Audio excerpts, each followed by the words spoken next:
Sir, I would like to ask you that you have been transferred a number of times over the last several years. What are the reasons for that and how has it affected you?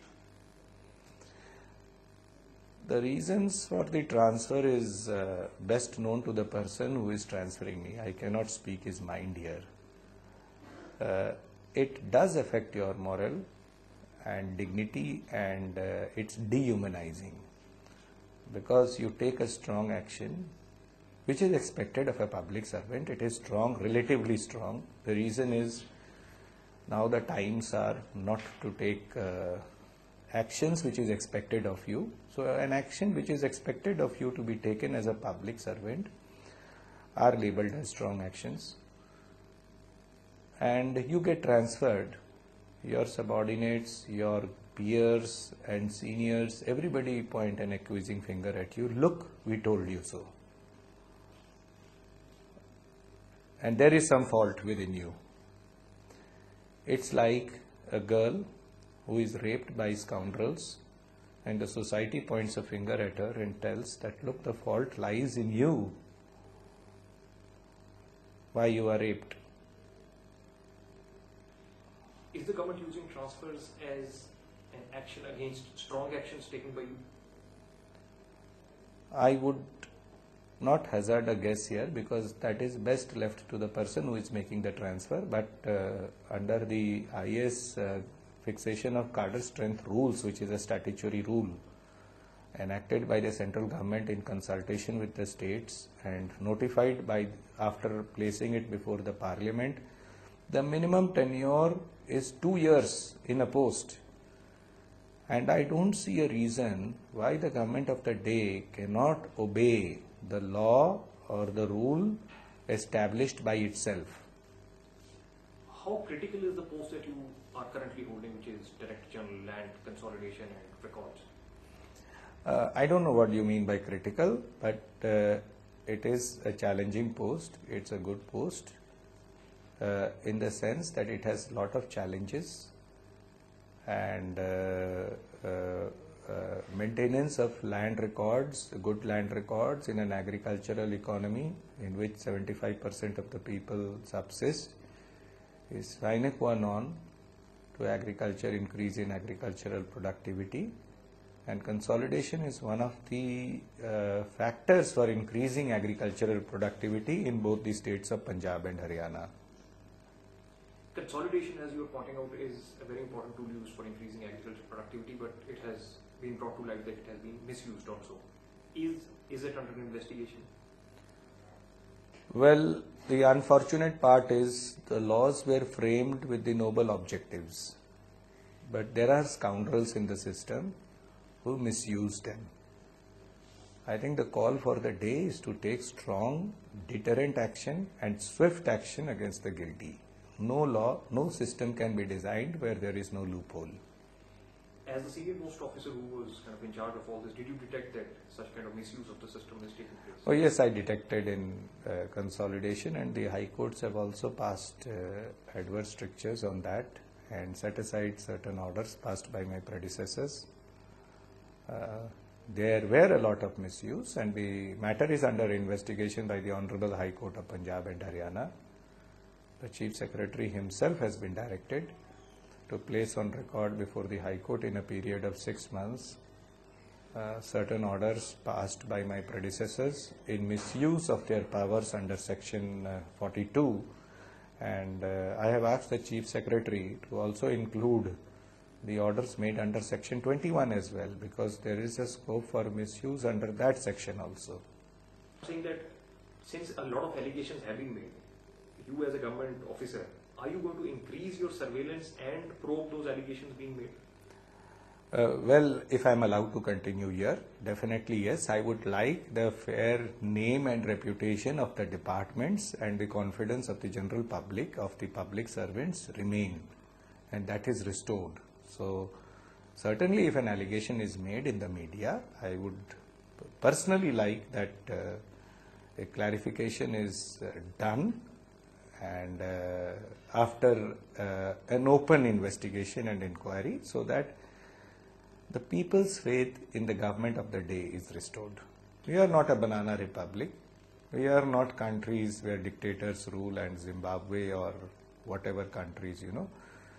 This is a great country, and there are aberrations and errors, but the correct action for the government of the day is to see that they are addressed to.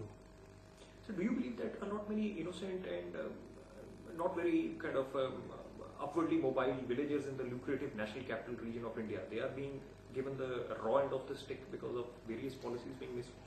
Well, this is not an official answer, but in my personal opinion, yes. That? In my personal opinion, yes. That?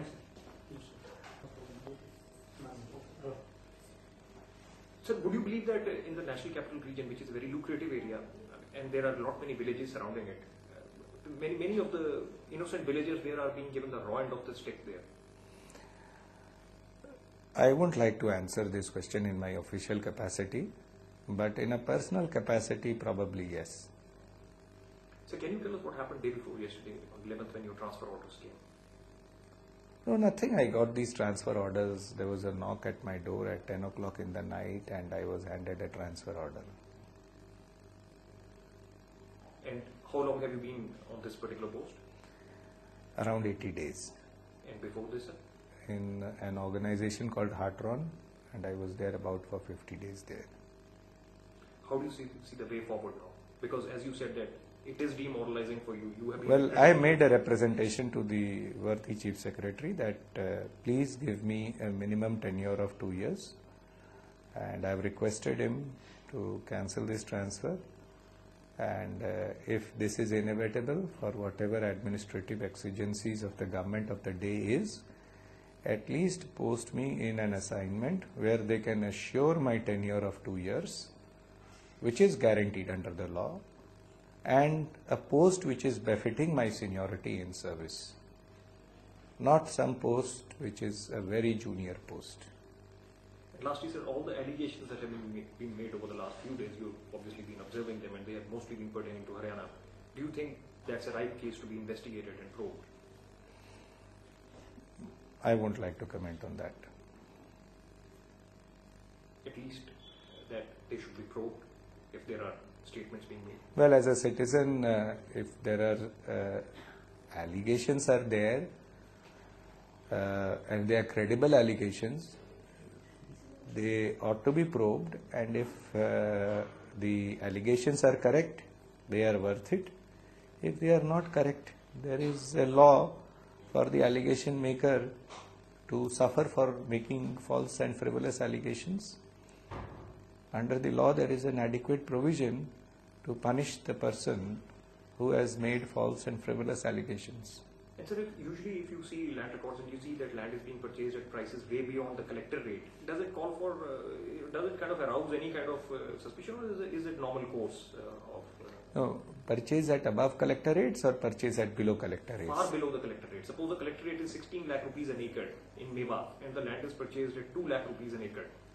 And No. is shown in the registry documents as You purchased see, at 2 under lakh the- rupees, and the collector rate is shown as 16 lakh rupees. I'll explain that. Under the Indian Stamps Act, Section 47A says that stamp duty is leviable on the consideration value, or the value of the land, or the actual consideration.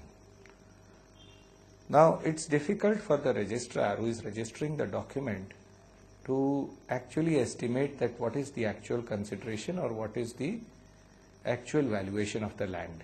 A collector rate is a guide, and collector rate is a guide in a sense that no registration should happen below the collector rate. At least the sub-registrar ensures there is a software. I am surprised by that how come the registration was done below the collector rate. In the present system, it is not possible to register a document below the collector rate because the software does not allow it. It can only happen when you register a document offline, and that's a serious charge against the concerned sub-registrar. It would point to a nexus and action under the PC Act. If there is a specific allegation, because we have a software in place where if you give the particular khasra number of the plot the software picks up the collector rate and it matches with the consideration zone, and it won't allow you to register if the consideration value is below the collector rate, or you pay the stamp duty. If you pay the stamp duty at the collector rate, Yes. then can you buy the land at a price less than the collector rate? See, you can buy, there's nothing in law to stop you. You can say, for example, a piece of land, you can allege before the registrar that I bought it at 2 lakhs, and if the collector rate is say 50 lakhs, you pay stamp duty on 50 lakhs, that is a perfect issue for registration. But as far as his concern and my concern is that the stamp duty should not get evaded.